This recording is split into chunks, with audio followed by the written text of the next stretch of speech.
Bismillahirrahmanirrahim. Assalamualaikum warahmatullahi wabarakatuh. Innal hamdalillah nahmaduhu wa nasta'inuhu wa nastaghfiruh wa na'udzu billahi min shururi anfusina wa min sayyiati a'malina. May yahdihillahu fala mudilla lahu wa may yudlil fala hadiya lahu. Wa asyhadu an la ilaha illallah wahdahu la syarika lahu wa asyhadu anna Muhammadan abduhu wa rasuluh. Allahumma salli wa sallim wa barik ala Muhammad wa ala alihi wa ashabihi wa mawala wa man tabi'ahum bi ihsanin ila yaumil qiyamah. Allahumma 'allimna ma yanfa'una wanfa'na bima 'allamtana warzuqna ilman tanfa'una bihi. Allahumma arzuqna al-ikhlas fil qawli wal 'amal. Allahumma rabbana ighfir lana wa liwalidayna ووالديهم ولمشايخنا وللمسلمين والمسلمات إنك أنت الغفور الرحيم. Jemaah Masjid Ikhlas yang dirahmati Allah, alhamdulillah pada malam hari ini bisa kita lanjutkan, kita mentelaah bersama, kita mengkaji bersama ayat-ayat Al-Quran, yaitu dalam tafsir Juz Ammah. Kita masih pada surat An-Nazi'at, masih pada surat yang kedua dari Juz Ammah. Yang pertama itu An-Naba, dan yang kedua adalah surat An-Nazi'at. Ya, pada pertemuan sebelumnya saya membawakan menjelaskan tentang makna daripada ayat fal mutabbirati amra. Ya, di situ beliau memberikan contoh beberapa daripada malaikat-malaikat yang mengatur urusan. Jadi diantaranya ada malaikat yang Allah wakilkan sebagai wahyu, yang membawa wahyu, yaitu Jibril alaihissalam. Ada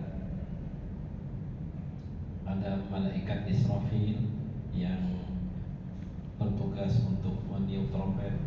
Ada juga nanti ada malaikat Mikail yang ditugas atau wakilkan untuk menurunkan hujan, membagi rezeki dan seterusnya, atau menumbuhkan tanaman-tanaman.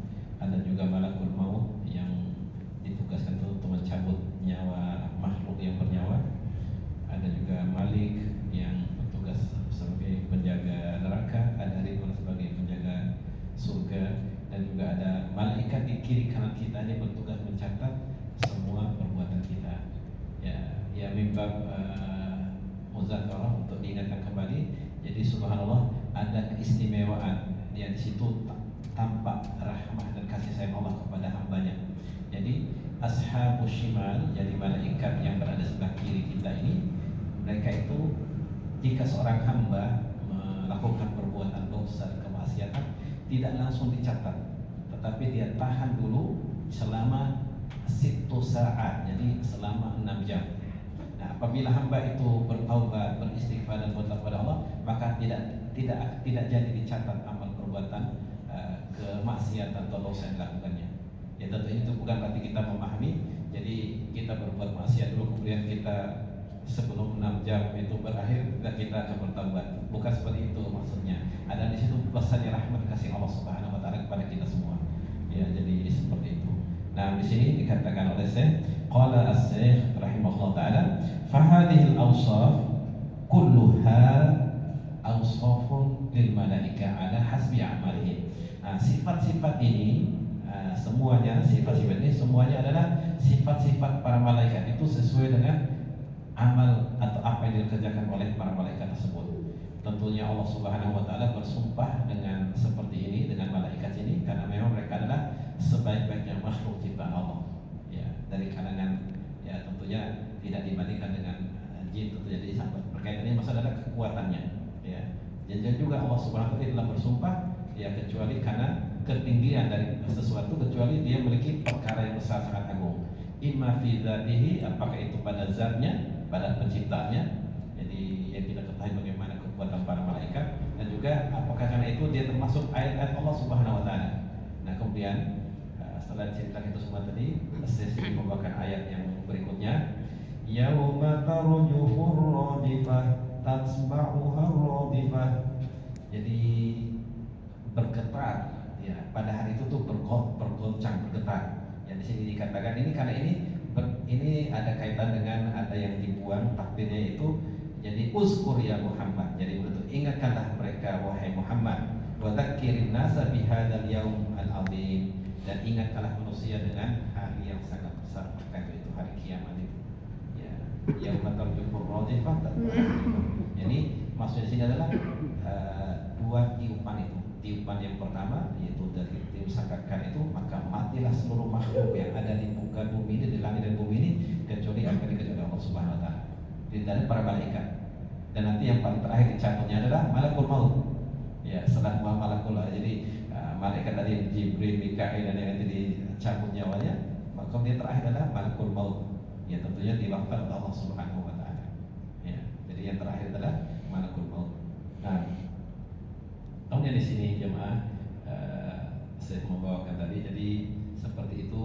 Jadi adapun tiupan yang pertama itu manusia akan tergoncang, ya, wa yahzabuna tsumma yamutun summa akhiruhum min an akhirihim illa man sya'allah. Nah, ini dikatakan jadi semuanya terkesima atau tergoncang, artinya tergoncang semuanya, kaget semuanya, kalau mereka mati sampai akhir semuanya, kecuali apa yang dikehendaki Allah. Nah, ya, tadi itu kecuali apa yang dikehendaki Allah. Jadi sampai terakhir itu, yang terakhir diwafatkan itu adalah malakul maut itu sendiri. Kemudian anak hatus salih, kemudian dibangkitkan lagi semuanya setelah semua diwafatkan. Ya, sebenarnya itu ya ulatis sama umat ya nanti Allah Subhanahu wa taala melipat langit dan bumi ini, ya, dengan tangan kanannya. Ya, jadi sayalah adalah wa ana rabbukumul Allah Subhanahu wa taala itu adalah raja di raja, manil mulkul yaum, limanil mulkul yaum. Allah bertanya seperti itu, lillahi wahidil qahhar. Jadi bagi Allah yang Maha Esa dan Maha Perkasa. Jadi Allah bertanya itu, tapi tentu tidak ada yang menjawabnya. Yang dengan kekuasaan Allah Subhanahu wa taala. Nah, kemudian ditiup lagi yang kedua, kemudian ini yub'asuna min kuburihim fayaqumun nasu min kuburihim maratan wahidah. Jadi begitu itu lagi sangkakan yang kedua itu, maka manusia ini semuanya serentak bangkit dari kuburnya itu, seolah-olah seperti satu orang. Jadi semuanya serentak bangkit dari kuburnya. Nah, kemudian Allah berkata, fa innama hiya zazratun wahidah fa idahum bis-sahirah. Surat Az-Zariyat. Jadi seperti itu jemaah sekalian. Nah, kemudian di sini Allah Subhanahu wa taala berfirman, jadi qulubu yawma idzin wajifah absaruha khashi'ah yaquluna inna lamarduduna fil hafirah a idza kunna idhaman nakhirah qalu tilka idzan karratun khasirah. Jadi hati di sini hati yang qulubu yawma idzin wajifah, ini yang bergetar, takut, jadi khaufan syadidan. Jadi istilah wajifah itu artinya betul-betul ketakutan yang sangat luar biasa. Mereka takut, orang kafir itu. Ya.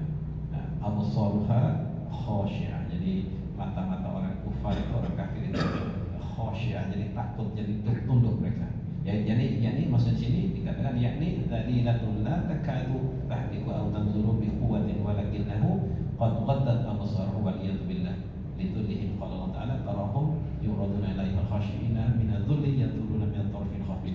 Jadi diceritakan di sini bahasanya mereka tidak bisa melihat, jadi tidak bisa memandang, jadi tidak bisa melihat, ya, dengan, jadi tidak bisa melihat dengan matanya, karena mereka tuh bahkan memejamkan mata, jadi terbelalak matanya karena mereka takut sekali karena kehinaan yang dirasakan oleh orang-orang kafir itu.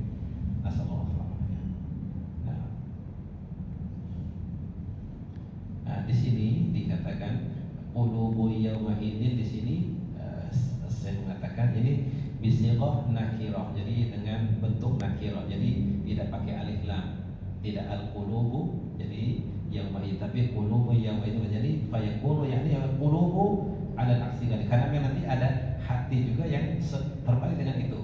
Ya, jadi sampai dalam surat Al-Qiyamah itu. Jadi ila rabbiha nadhirah, wujuhun yawma idzin nadhirah ila rabbiha nadhirah. Ya, kalau orang-orang nanti orang yang beriman tentunya.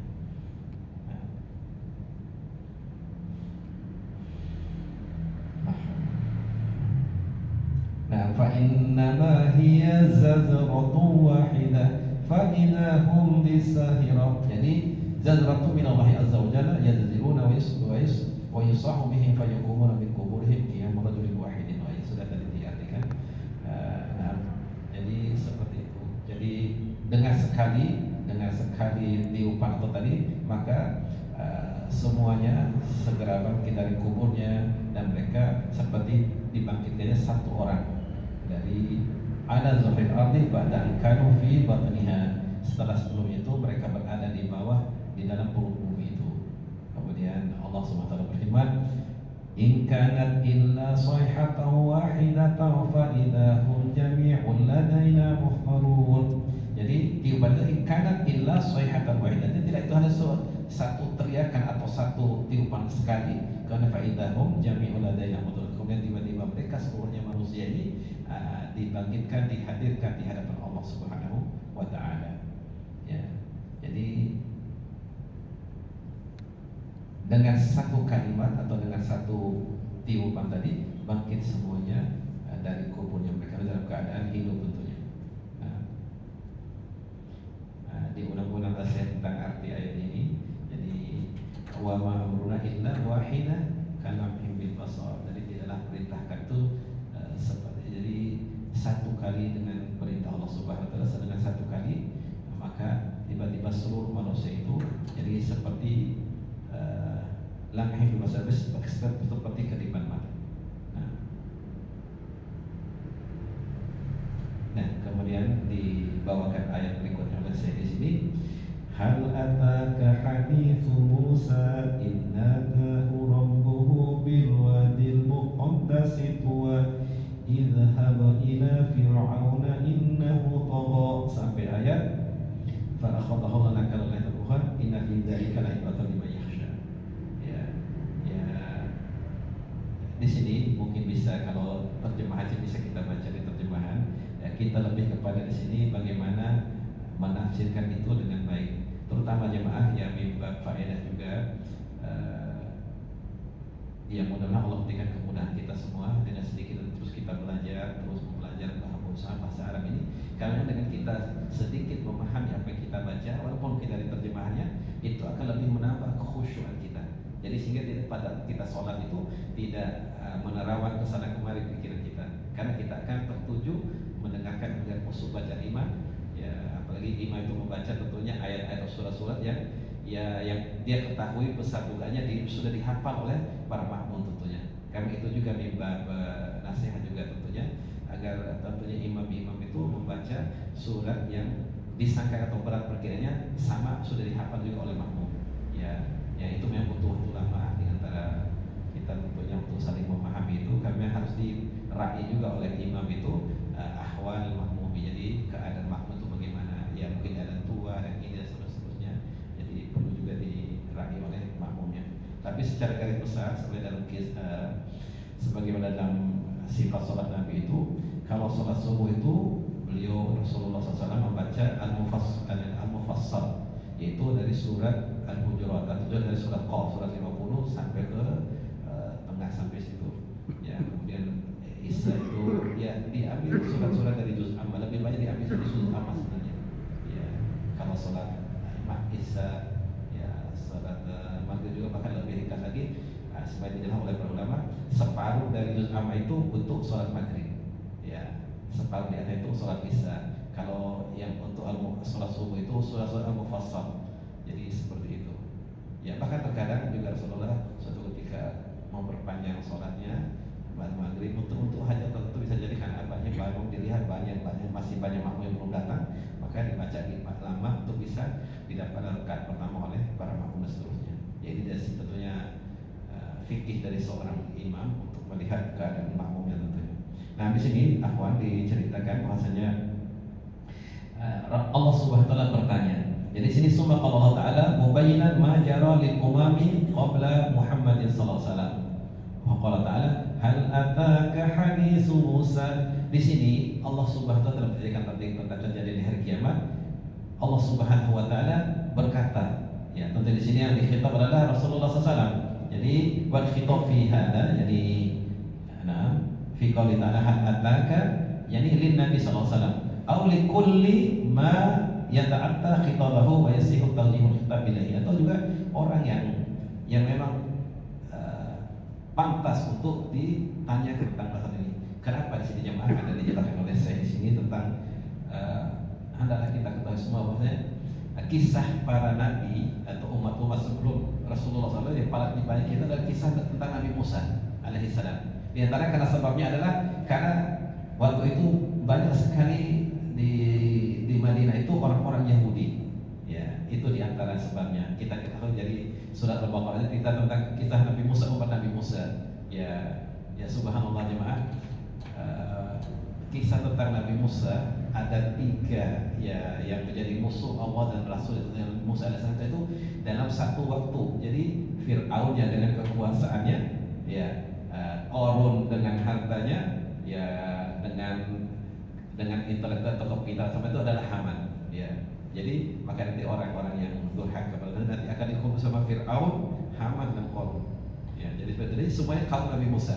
Jadi Nabi yang paling banyak dikisahkan waktu itu adalah Nabi Musa alaihissalam. Yang mulai dari surah Al-Baqarah surah yang kedua, di sebelumnya ada tentang Fir'aun, Bani Israil dan seterusnya.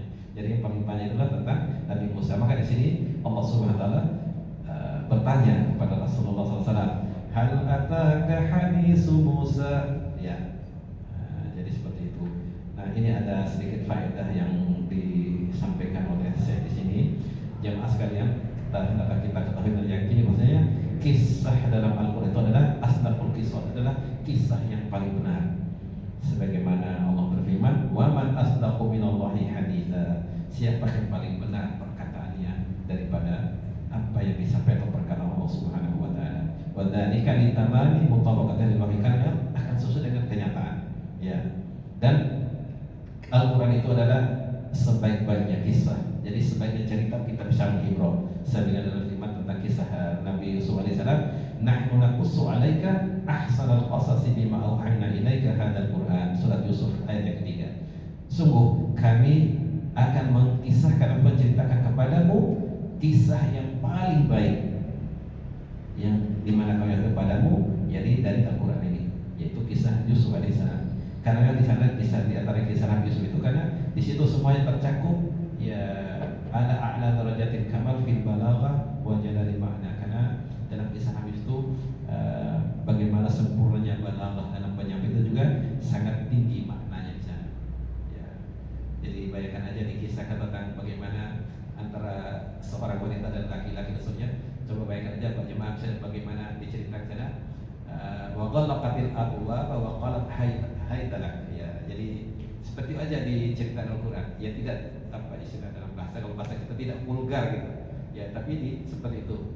Ya, wanita itu dia menutup pintu dan waqalat haytalak. Ya, jadi seperti itu. Kemudian dan seterusnya. Ya subhanallah, kisah-kisah seperti ini kalau kita baca dengan bertadabbur, ya tentunya subhanallah kalau kita bisa memahami sedikit Al-Quran apa bahasa Arab, akan selalu tertarik kita membaca ulang-ulang. Di samping tentu kita dapat pahala tentunya. Karena memang kita membaca itu adalah mutta'abatul bijinawati, karena kita beribadah dan kita membacanya. Jadi kita maklum bersama. Ya kalau Rasulullah SAW, jadi la aqul alif lam mim harfun walakin alifun harfun wa lam harfun mim harfun.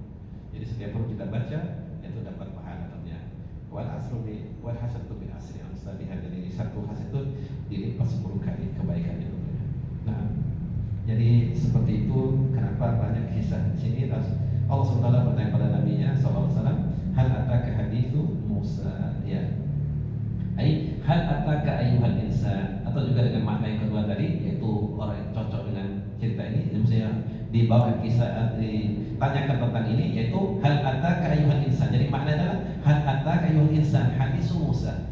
Belumkah sampai pada kalian wahai manusia kisah tentang Nabi Musa? Wahwa, yaitu wahwa ibnu Imran. Jadi anaknya Imran yang cerita dalam Quran itu, ya Imran alaihissalam, wassalatu afdalul anbiya Bani Israil. Jadi nabi yang paling mulia, yang paling agung dari kalangan Bani Israil.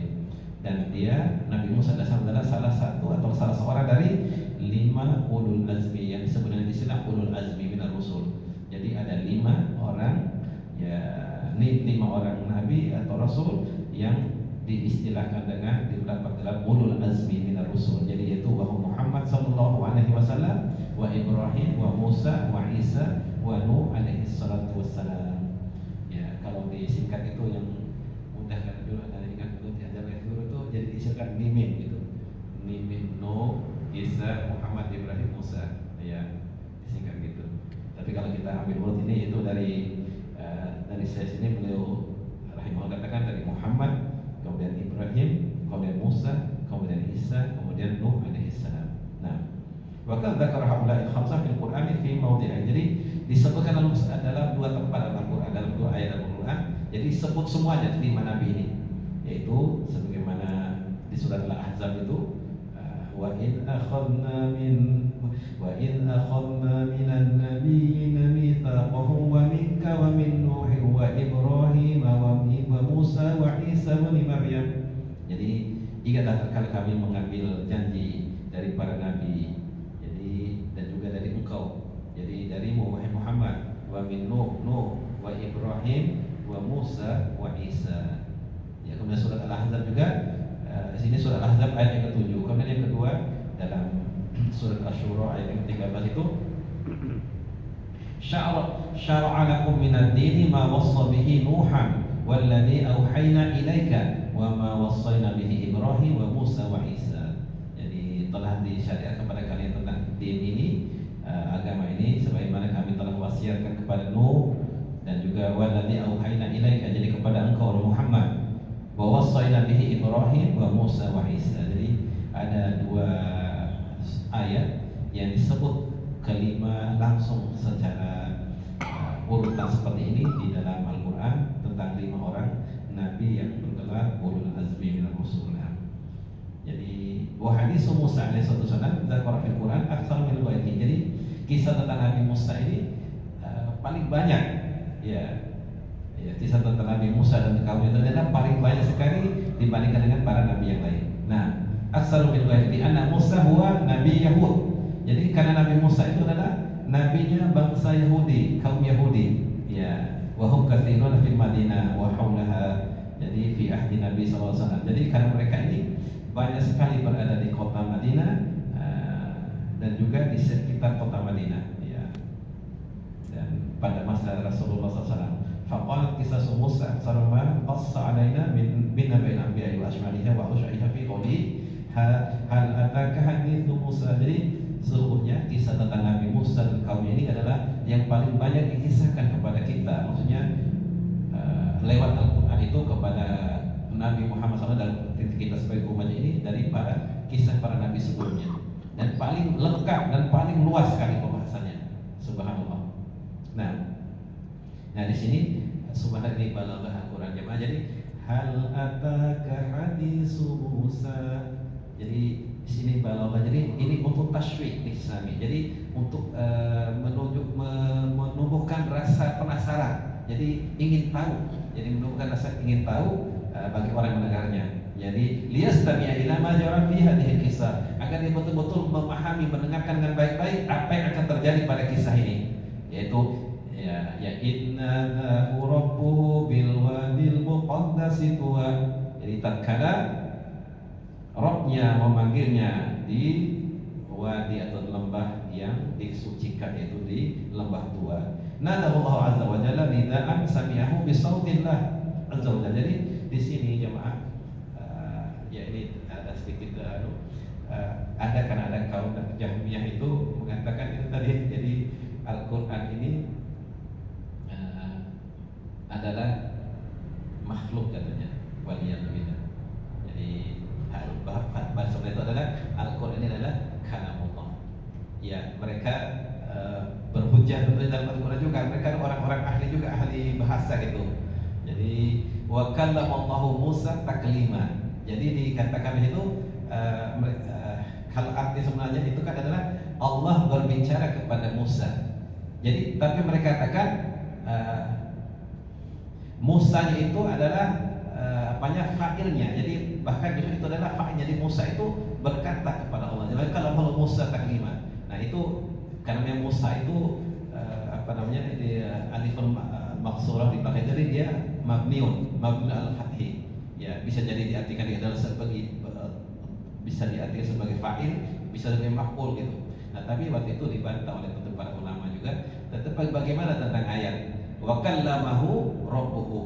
Ya, jadi wa kallamahu rabbuhu. Jadi karena tidak bisa kalau habis domir itu hu itu dia pasti nanti marfu di belakangnya. Ya, rabbuhu. Nah, bagaimana dengan ini? Ini tidak bisa dijawab oleh orang yang mengatakan bahwa Allah itu tidak berbicara, itu adalah kalau itu adalah makhluk dan seterusnya. Jadi wa kallamahu rabbuhu. Jadi bukan rabbahu. Jadi bukan berarti Nabi Musa berbicara kepada Allah Subhanahu wa taala, tapi wa kallamahu rabbuhu. Jadi Allah fa'ilnya. Jadi Rabb-nya lah yang berbicara kepada Musa. Nah, seperti ini makanya innadahu rabbuhu bil wadil muqaddas tuwa. Nah, jadi nidaan sami'ahu bi sautillahi azza. Jadi Allah memang berkata, ya Allah Subhanahu wa taala berkata atau menyeru Nabi Musa alaihissalam dengan suara yang bisa didengar oleh Nabi Musa alaihissalam. Jadi wa nadainahu min janibi turil aymani wa qarabnahu najiyya. Jadi banyak sekali ayat-ayat tentang yang menunjukkan dari bahasanya Allah Subhanahu wa taala adalah memiliki sifat yaitu kalam. Jadi Allah itu berbicara. Ya. Jadi kalau kaifa syaa mata syaa wa masya. Jadi Allah itu berbicara kapan Allah kehendaki, di mana Allah kehendaki, dan bagaimana cara Allah menghendakinya, ya. Ya, nanti ada sedikit lebih lagi dalam tentang masalah akidah insyaallah. Ya, insyaallah satu saat kita akan kaji tentang masalah akidah. Nah, jadi seperti itu. Jadi bil wadil muqaddas ini huwa jadi lembah Tur. Jadi wadi itu sudah kita ketahui jadi lembah. Jadi wadi itu jadi huwa majra al-ma, jadi tempat mengalirnya air. Jadi kita ketahui ya pasti tempat yang rendah dari bisa gunung, celah gunung, jadi itu namanya lembah. Dan itu pasti di situ mengalir air. Ya ada sungai dan seterusnya. Wasallallahu muqaddasan li annahu kana fil wahyi ila Musa. Jadi kenapa Allah katakan ini adalah lembah yang diberkahi, yang disucikan, muqaddasan, karena disitulah Allah Subhanahu wa taala turunkan wahyu kepada Musa alaihissalam. Tuwa sini ada ismul wadi, jadi lembah Tuwa. Tuwa itu nama daripada wadi tersebut. Kemudian Allah berfirman di bagian oleh Syekh. Jadi idhhab ila fir'auna innahu tagha. Ya, kita ketahui jemaah, Fir'aun itu adalah raja Mesir, ya. Dan ini adalah gelar sebenarnya. Jadi Fir'aun itu adalah gelar bagi raja-raja Mesir pada zamannya. Jadi wa kana yaqulu liqaumihi innahu rabbuhumul a'la. Jadi dia mengaku sebagai Tuhan yang paling tinggi, bahwa tidak ada Tuhan selain Dia. Sebenarnya Allah firman dalam cerita dalam Musa ini, wa qala fir'aunu ya ayyuhal mala'u ma 'alimtu lakum min ilahin ghairi. Wahai kaumku, wahai para rakyatku, jadi tidaklah aku ketahui bagi kalian ada Tuhan selain aku. Ya, sampai dia mengaku seperti itu. Ya. Fata amalai sana, maka dia mengaku-ngaku yang tidak ada hak sama sekali bagi dia untuk mengaku sebagai Tuhan. Ya, wa angkara hakka bainahu wa Allah. Ya, jadi seperti itu jemaah sekalian. Ya, mudah-mudahan dengan sedikit ini bermanfaat buat kita semua. Ya, lebih kurangnya itu yang mampu Anda sampaikan, ya, dalam artian kita menambah-nambah lagi apa yang sudah kita baca, ya kita ulang-ulang lagi. Semoga dengan ini makin kita terus mentadabburi ayat-ayat Allah, ya, makin kita terus memahami dengan baik apa yang kita baca atau dalam sholat kita terutama. Dengan itu makin kita akan makin tumbuh atau makin bertambah keimanan kita semua. Karena kita tuladahem ayatuna zadatum imana. Jadi tatkala dibaca mereka ayat-ayat Allah, ayat-ayat kami, maka bertambah keimanan dari mereka. Ya, begitulah yang bagi seorang beriman itu apabila dibacakan ayat Allah maka akan bertambah keimanan mereka, maka mereka akan semakin khusyuk dan takut kepada Allah Subhanahu wa taala. Naktafi bihadzal qadar, kita cukupkan sampai di sini. Mudah-mudahan pada pertemuan selanjutnya bisa kita bacakan bersama, kita ambil faedah dari tafsir juz amma ini, karena memang bahasa Syekh Utsaimin sangat-sangat mudah. Jadi insya Allah mungkin suatu saat kalau ada kesempatan setelah selesai ini kita sama-sama belajar bersama untuk kita membaca tafsir Mukatsir insyaallah taala. Ya, insyaallah taala. Atas tafsir jalan lain yang pernah ya kami dapatkan juga bersama guru di Madinah. Jadi tafsir jalan itu sangat bagus untuk sebagai banyak faedah bahasa di sana, di sana juga faedah ilmu yang kita bisa dapat insyaallah taala. Karena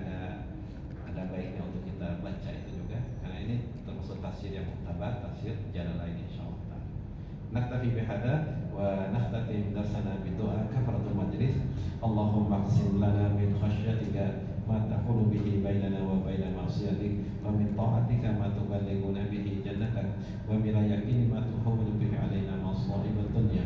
Allahumma matti'na bi asma'ina wa absarina wa quwwatina ma ahyaytana waj'alhu al-waritha minna waj'al sa'rana 'ala man zalamana wansurna 'ala man 'adana wa la taj'al musibatana fi dinina wa la taj'al ad-dunya akbar hammina wa la mablagha 'ilmina wa la tusallit 'alaina man la yarhamuna.